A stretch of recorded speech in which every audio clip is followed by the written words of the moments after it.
फिर उसके बाद इमरान खान साहब जो हैं, मैं शायद ये एक पॉइंट छोड़ गया हूं, इमरान खान साहब को, या मैंने आगे लिखा हुआ है, हाँ ठीक है, इमरान खान साहब को आइसोलेट कर दिया गया है, कोई बात नहीं हो रही। मंगल को अब उनकी बहन अलीमा खानम साहब को नहीं मिलने दिया जाता, उनके वकला को नहीं मिलने दिया जाता। जुमेरात वाली मुलाकात 6-7 माह से बंद है। आपको याद है कि फैसल चौधरी साहब को क्यों लीगल टीम से निकलवाया गया था और क्यों उनके खिलाफ माज बनाया गया था? कि उन्होंने जी एक इल्ज़ाम उनके ऊपर यह था कि उन्होंने इस्लामाबाद हाई कोर्ट में कह दिया कि जी मुलाकातें हो रही हैं। अच्छा, कहा था नहीं कहा था, मैं उसमें नहीं जाता। इमरान खान साहब ने कहा कि आप सुप्रीम कोर्ट में जाएं। इमरान खान के ट्विटर पे जाके देखें, इमरान खान ने लिखा हुआ है कि मैंने बैरिस्टर अली जफर को कहा है कि सुप्रीम कोर्ट में जाओ, जो जुमेरात वाली जो मुलाकातें बंद हुई हैं और जो सारा कुछ हमारे साथ हो रहा है। क्या पीटीआई उसके ऊपर गई है सुप्रीम कोर्ट? अगर गई है तो कोई बात कर रहे हैं, रोज प्रेस कॉन्फ्रेंस करें कि सुप्रीम कोर्ट में हमारे इतने केसेस पेंडिंग हैं, रोज प्रेस कॉन्फ्रेंस करके सुप्रीम कोर्ट जाके बताएं, रोज जस्टिस जाहिया अफरीदी की अदालत में खड़े होकर बात करें। ना कोई जस्टिस जाहिया अफरीदी की अदालत में जाता है, ना उनसे कोई बात करता है, ना उनके वाले से कोई प्रेस कॉन्फ्रेंस करता है, ना सुप्रीम कोर्ट जाते हैं, ना ये कभी इन्होंने एक आज तक कोई पेपर के ऊपर लिख के नहीं जारी किया कि इतने हमारे केस सुप्रीम कोर्ट में पेंडिंग है, जस्टिस जाहिया खान अफरीदी नहीं लगा रहे, एक भी इन्होंने डॉक्यूमेंट जारी नहीं किया। ये हालात हैं इनके। उसके बाद आ जाए जनाब, इमरान खान साहब और बुशरा बीबी का अलकादिर केस जो है उसमें 170 रोज हो चुके हैं। सजा मुअत्तली की दरखास्त जस्टिस जोगर और जस्टिस आसिफ नहीं सुन रहे। कोई बात नहीं हो रही पीटीआई के अंदर, कोई बात नहीं हो रही। अलीमा खानम साहब बात करती हैं, बहनें बात करती हैं। कल 2 जगहों पे पीटीआई के कारकुनान का केस था, एक इस्लामाबाद कोर्ट में, एक एटीसी में, दोनों जगह सिर्फ अलीमा खानम गई हैं, कोई पीटीआई का लीडर वहां पे नहीं गया। उसके बाद इमरान खान साहब की अडयाला जेल में समातें रोक दी गई हैं। तोशा खाना जीएच के मामला केस, कोई बात नहीं हो रही। इमरान खान साहब को ये मैं बता चुका हूं, मंगल और जुमेरात को मुलाकातें उनसे नहीं करवाई जा रही, कोई बात नहीं हो रही। इस्लामाबाद कोर्ट में इमरान खान का तोशा खाना बरीयत केस जो है वो समात के लिए मुकर्रर नहीं किया जा रहा, कोई बात नहीं हो रही। ये इस पे एहतशाम क्यानी ने लिखा, जो रिपोर्टर है, एहतशाम क्यानी ने लिखा कि ये जनवरी में केस लगा था। फिर इतराज़ात लगाए उठाए इस्लामाबाद सफदर साहब ने कि आप नहीं सुन सकते। आई थिंक जैसे नाम अमीन मिनहाज था, जनवरी से लेके आज तक ये केस लगा ही नहीं है और पीटीआई इसके ऊपर कोई बात नहीं कर रही। तोशा खाना 2 बरीयत केस, कोई बात नहीं कर रही पीटीआई, मुकम्मल तौर पे खामोशी, लीगल टीम की भी, आईएलएफ की भी, इनकी लीडरशिप की भी कोई बात नहीं हो रही। अच्छा, उसके बाद आ जाए जनाब, डॉक्टर यास्मीन राशिद साहबा, उमर सरफराज सीमा साहब, इजाज चौधरी साहब, मियां महमूद रशीद साहब, शाबिब कुरैशी साहब, इनकी जमानत की दरखास्तें 35-35, 40-40 बार समाअत के लिए मुकर्रर हुई और फैसला नहीं हुआ। पीटीआई कोई बात नहीं कर रही।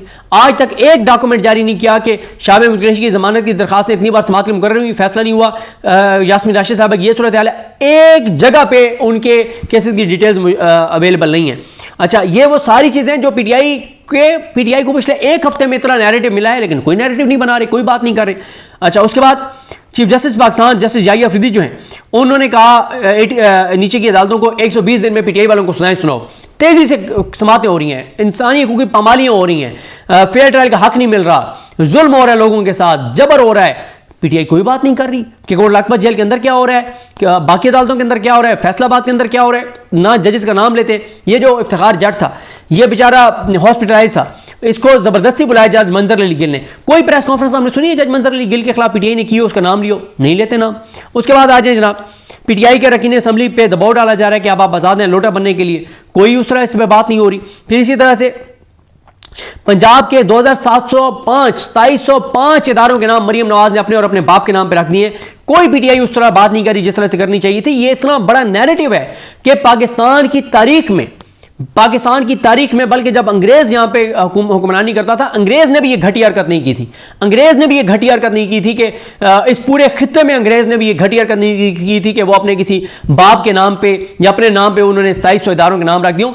2500 तो सिर्फ वो सुमरा साहब ने बताया है, अनवर सुमरा जो रिपोर्टर हैं, 2500 तो बेसिक यूनिट हैं जो जिनके नाम मरियम नवाज ने अपने नाम पे रख दिए हैं। कोई पीटीआई बात नहीं कर रही। हालांकि इतना बड़ा नैरेटिव है कि आज तक सहाबा के नाम पे इतने कोई इदारे नहीं रखे गए, खुलफाए राशिदीन के नाम पे नहीं रखे गए, कोई अहले बैत में से किसी के नाम पे नहीं रखे गए, कायद आज़म के नाम पे नहीं रखे गए, फातिमा जना के नाम पे नहीं रखे गए। भाई तुम इन सारी हस्तियों से ऊपर आ गए हो कि 2705 इदारों के नाम तुमने अपने नाम पे रख दिए और कोई बात नहीं है। पीटीआई मुकम्मल तौर पर खामोश, कोई नैरेटिव नहीं, कोई बात नहीं।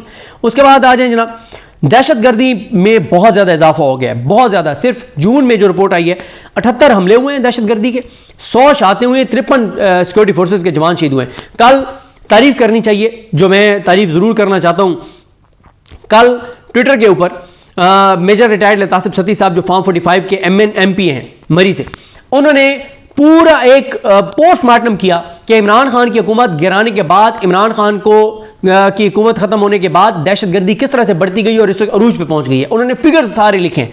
उन्होंने बताया है कि कोई इनका फोकस नहीं है दहशतगर्दी के ऊपर, कोई इनका फोकस नहीं है पाकिस्तान के ऊपर, कोई इनका फोकस नहीं है अमन-ओ-अमान के ऊपर। क्यों?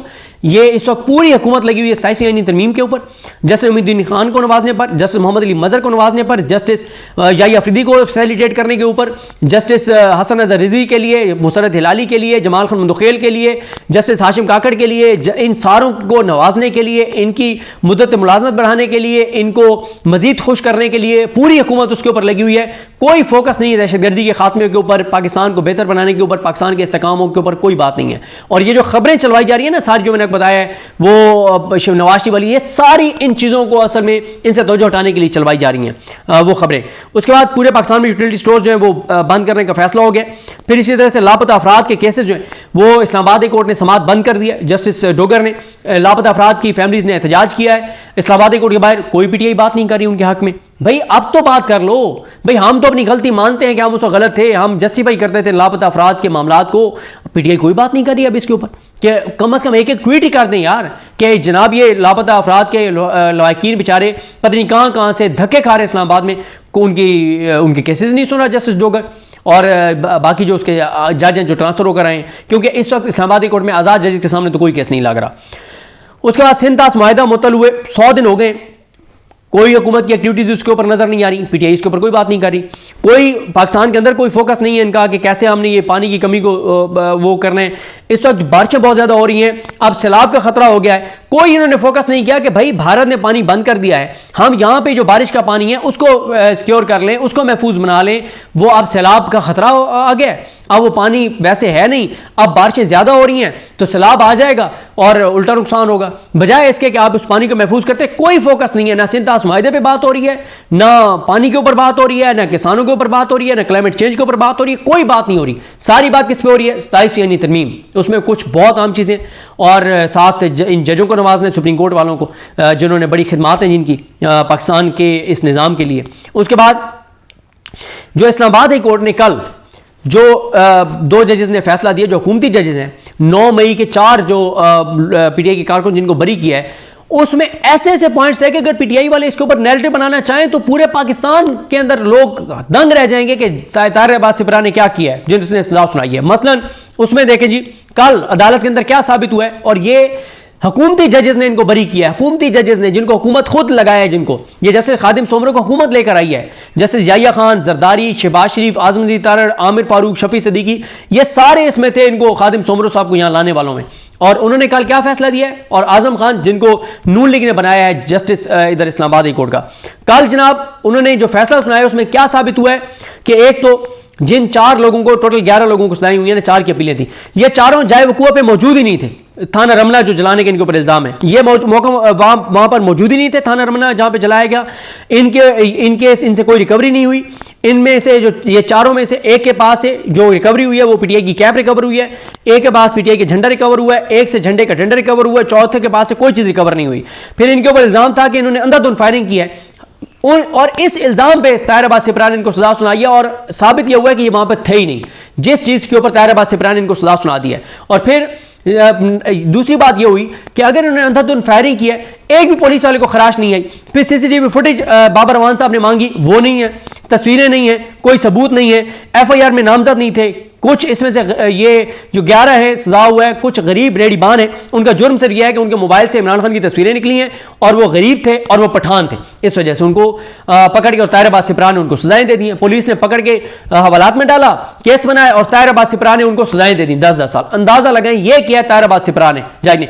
एक प्रेस कॉन्फ्रेंस पीटीआई ने इस पर नहीं की कि यार ये हुआ है हमारे कारकुनान बेगुनाहों के साथ, अब हुकूमत के अपने जजों ने उनको बरी कर दिया है, ये है 9 मई के केसों की हकीकत। कोई नैरेटिव नहीं है, कोई बयानी नहीं है, कोई बात नहीं है। फिर इसी तरह से यह भी पूछा गया कि अगर वहां पे इन्होंने मोटरसाइकिल चलाए तो उनके नंबर क्या थे, वो रजिस्ट्रेशन नंबर क्या थे, वो थे किसके, कोई बात नहीं है। फिर इसी तरह से पीटीआई के 26 एमपीएस को डिस्क्वालीफाई करवाने के लिए रेफरेंस दायर हुआ है, कोई बात नहीं हो रही। पीटीआई की सारी कोई बात नहीं इस पे करी, कोई नैरेटिव नहीं है, कोई चीज़ नहीं है। 20 बच्चे जो जिनकी डेथ हुई है पाकपतन में, उस पर मोहम्मद उमैर ने कल बताया है कि 2 माह कबल 2 करोड़ और 75 लाख रुपए की वहां पर करप्शन हुई है ऑक्सीजन सिलेंडर्स की खरीदारी में। कोई पीटीआई नैरेटिव नहीं बना रही, मरियम नवाज को कोई उस तरह से ओवरऑल बात नहीं हो रही कि पूरे पाकिस्तान के अंदर बात कर रहे होंगे 20 बच्चे वहां पे पाकपतन में उनकी डेथ हुई है मरियम नवाज की नाअहली की वजह से, और इसकी जो इसके इस वक्त ये अस्पतालों के साथ कर रही है, जो उसने हेल्थ कार्ड बंद किया उसकी वजह से कोई बात नहीं हो रही। अच्छा, इसी तरह से बिजली के बिलों की वजह से अच्छा हर जगह से आ रहा है। लिया से मैं किसी की पोस्ट पढ़ रहा था, वहां पे मेडिसिन शॉर्ट, पूरे पंजाब में शॉर्ट, हेल्थ कार्ड बंद, कोई बात नहीं करी पीटीआई इसके ऊपर। फिर बिजली के बिलों के इसलिए लोग खुदकुशियां कर रहे हैं। और गुजरांवाला में कल आपने देखा, परसों आपने खबर देखी कि गैर कानूनी तौर पर पंखा चलाने के जुर्म में गिरफ्तार बाप की जमानत के लिए रकम इकट्ठी ना कर सकने पर इकलौते जवान बेटे ने तेजाब पीकर जिंदगी का खात्मा कर लिया। ये हो रहा है पाकिस्तान के अंदर, खुदकुशियां कर रहे हैं लोग। पीटीआई का कोई फोकस नहीं है इन इश्यूज के ऊपर, कोई नैरेटिव नहीं है, कोई बयानिया नहीं है, कोई एग्रेसिव चीज नहीं है। बस एक ही है कि डील हो जाए किसी तरह से, बस इसी के ऊपर सारे लगे हुए हैं। उसके बाद आ जाए जनाब के जितने मैंने आपको इश्यूज बताए हैं इस पे कोई ये बात नहीं कर रहे कि इन इश्यूज के ऊपर कोई फोकस नहीं है हुकूमत का। पाकिस्तान कमजोर हो रहा है, पाकिस्तान तबाह और बर्बाद हो रहा है, ये पाकिस्तान को तबाह और बर्बाद कर रहे हैं। दहशतगर्दी कहां पहुंच गई है, चीजें कहां पे पहुंच गई हैं, और ये लगे हुए 27वीं तरमीम में कोई पीटीआई बात नहीं करी। और आखिर में एक और बड़ा स्कैंडल सामने आया है शहबाज सरकार का। कल ये ट्वीट किसी ने किया हुआ था और उसके ऊपर फिर एहतशाम अली अब्बासी साहब ने भी लिखा हुआ था। अब इसका भी सुन ले जनाब, ये भी एक बहुत बड़ा स्कैंडल सामने आया है। जो बताया गया है कि जनाब जब भी आप पाकिस्तान में कोई गाड़ी इंपोर्ट करते हैं ना तो वो कराची पोर्ट के ऊपर आती है, आप ड्यूटी पे करते हैं और गाड़ी आपकी हो जाती है।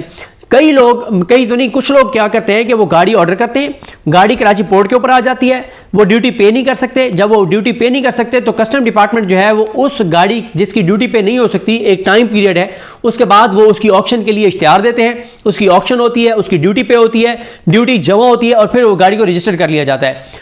इंकशाफ ये हुआ है जो वो ये सबा है, ये क्या नाम है उनका, उन्होंने ये ट्वीट्स करके और ये सारा स्कैंडल एक्सपोज किया हुआ था। हुआ ये है 200 गाड़ियां अफगानिस्तान के बॉर्डर से स्मगल हुई, पोर्ट पे नहीं आई, पोर्ट पे इंपोर्ट नहीं हुई। 200 गाड़ियां अफगानिस्तान के बॉर्डर से स्मगल हुई।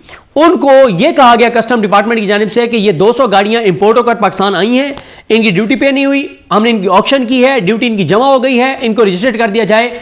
वो 200 गाड़ियां ऐसी हैं ना तो वो इंपोर्ट होकर आई थी, ना उनकी ऑक्शन हुई, ना उनके पैसे जमा हुए, और वो 200 गाड़ियां रजिस्टर्ड करवा दी गई हैं। ये बहुत बड़ा एक और स्कैंडल कस्टम डिपार्टमेंट का आया। इससे पहले इनका कराची से ये स्कैंडल आया कि जो कराची में पोर्ट के ऊपर जो कंटेनर्स आते हैं और फिर ड्राई पोर्ट पे जाते हैं, मसलन एक कंटेनर आया मोबाइलों का और उसके ऊपर ड्यूटी बनती थी 5 करोड़ रुपए, टैक्स बनता था जो जमा कराना था उन्होंने।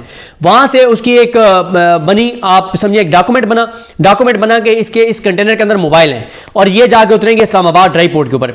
कराची से वो कंटेनर जब इस्लामाबाद पहुंचा तो क्या किया गया कि वो जो डॉक्यूमेंट था पीछे भी और वो डॉक्यूमेंट चेंज कर दिया गया और कहा गया कि ये जो कंटेनर है ना इसके अंदर लंडे के कपड़े थे, और वो जो करोड़ों रुपए उसकी ड्यूटी बनती थी वो चंद हजार रुपए या चंद लाख रुपए में वो करके, और ये दोनों बरी हुई। अब पता नहीं सैकड़ों कंटेनर्स, सैकड़ों नहीं पता नहीं हजारों, वो सारी स्टोरी इन्होंने भी छापी थी, शहबाज राना साहब ने भी। वो अरबों रुपए का पाकिस्तान को नुकसान हुआ, फिर कोई पता नहीं कितने अरब डॉलर का तो नुकसान हुआ जो जाली एलसीज इन्होंने बना के और चीजें इंपोर्ट की। ऐसे ऐसे स्कैंडल्स आ रहे हैं हर डिपार्टमेंट के ऊपर, हर डिपार्टमेंट से। सिर्फ इस कस्टम डिपार्टमेंट वाले स्कैंडल को पीटीआई उठा लेना, जो एलसीज जाली एलसीज के जरिए इंपोर्ट हुई, जो इनकी वो जो जीडी वो चेंज की गई, जो इनका डॉक्यूमेंट चेंज किया गया कि मोबाइल उस कंटेनर के अंदर था कुछ और, शो कुछ और किया गया। और ये जो अब 200 गाड़ियों का बताया जा रहा है कि ये 200 गाड़ियां जो हैं ये करवा दी गई हैं जनाब रजिस्टर्ड, और ये स्मगल हुई थी, ये इंपोर्ट हुई नहीं थी, कोई इनकी ड्यूटी पे नहीं हुई, कोई ऑक्शन नहीं हुई, कोई चीज नहीं। ये पाकिस्तान के अंदर हो रहा है। ये मैंने आपको 25-26 चीजें पिछले एक हफ्ते की बताई हैं। पीटीआई अगर इनके ऊपर बयानियां बनाने लगे ना तो पीटीआई लिटा दे इस निजाम को, लेकिन पीटीआई की लेला क़यादत जो है उनके इन चीज़ों के ऊपर कोई फोकस नहीं है। पीटीआई की लीगल टीम का इसके ऊपर कोई फोकस नहीं है, पीटीआई के वकला का इसके ऊपर कोई फोकस नहीं है, इनकी लीडरशिप को कोई फोकस नहीं है। लेकिन इस हुकूमत और निजाम को खौफ है कि चीज़ें हमारे हाथ से निकल रही हैं, और इसलिए इन चीज़ों से तवज्जो, इन 25-26 चीज़ों से तवज्जो हटाने के लिए, क्योंकि सोशल मीडिया इस पर बहुत बात कर रहा है, पीटीआई का सोशल मीडिया कमाल इसके ऊपर बात कर रहा है, वो इनको नहीं सांस लेने दे रहा। उन चीज़ों से तवज्जो हटाने के लिए अब यह तासुर दिया गया है कि जी पस पर्दा को बातचीत हो रही है, मुज़ाकरात हो रहे हैं, नवाज शरीफ भी तैयार हो गया है, कोई हुकूमत पता नहीं गिरने वाली है, पता नहीं कौमी हुकूमत आने वाली है। कोई ऐसा चक्कर नहीं है, यह निज़ाम मजीद मजबूत होने जा रहा है। लेकिन नाउमीदी नहीं है, उम्मीद सिर्फ यह है कि पाकिस्तान के लोगों में इस निज़ाम की नफरत हर आने वाले दिन के साथ बढ़ रही है। यह वो उम्मीद है जिस पर अल्लाह का शुक्र अदा करना चाहिए कि पाकिस्तान के लोग सरेंडर नहीं कर रहे, कि अगर 5 साल भी ये चलना है ना, तो हम 5 साल भी इस हुकूमत को तस्लीम नहीं करेंगे। लेकिन असल सवाल है पीटीआई की लेला क़यादत का कि वो इसके ऊपर कोई बयान इन चीज़ों के ऊपर नहीं बना रही, सिर्फ पीटीआई का सोशल मीडिया इन चीज़ों के ऊपर खड़ा हुआ है। और हुकूमत को इस चीज़ की परेशानी है कि चीज़ें हमारे हाथ से निकल रही हैं, चीज़ें बहुत ख़राब हो गई हैं पिछले एक हफ्ते में, इसलिए ये शोशे छोड़े गए और ख़बरें चलवाई गई हैं जिनका हकीकत से कोई तल्लुक नहीं है। ना ही कोई मुज़ाकरात हो रहे हैं, ना कोई पस पर्दा बातचीत हो रही है, ना इमरान खान की रिहाई के कुछ चांसेस हैं। लेकिन इमरान खान डटा हुआ है, वो कहता है मैं 1 साल 2 साल और जेल रहने को तैयार हूँ, मैं ग़ुलामी से बेहतर मौत है, मैं जेल में जान दे दूंगा, लेकिन मैं इस निज़ाम के सामने सरेंडर नहीं करूंगा, मैं इस निज़ाम के हाथ पे बैत नहीं करूंगा। ये इमरान खान का फैसला है। लेकिन असल बात यह है कि इमरान खान ने तो डट गया है। क्या पीटीआई की क़यादत उसके साथ सिंसियर है? वो कोई तहरीक चलाना चाहते हैं? नहीं चलाना चाहते। क्या वो अवाम को निकालना चाहते हैं? नहीं निकालना चाहते।